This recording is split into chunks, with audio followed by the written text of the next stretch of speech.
By. রাখি মানে? এই ফোন রাখবি না, তুই খবরদার ফোন রাখবি না।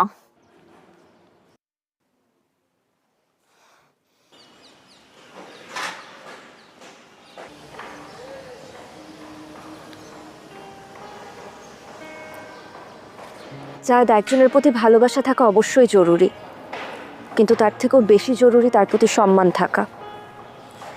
এমন একজনের জন্য তোমার আত্মসম্মান নষ্ট করা ঠিক না যে তোমার অনুভূতির মূল্য দিতে জানে না। জাপানিজ একটা উক্তি আছে জানো, যখন তুমি জানো যে তুমি ভুল ট্রেনে উঠে পড়েছো, তখন তোমার উচিত সব থেকে কাছের স্টেশনে নেমে যাওয়া, কারণ সফর যত লম্বা হবে ফিরে আসা ঠিক ততটাই ব্যয়বহুল।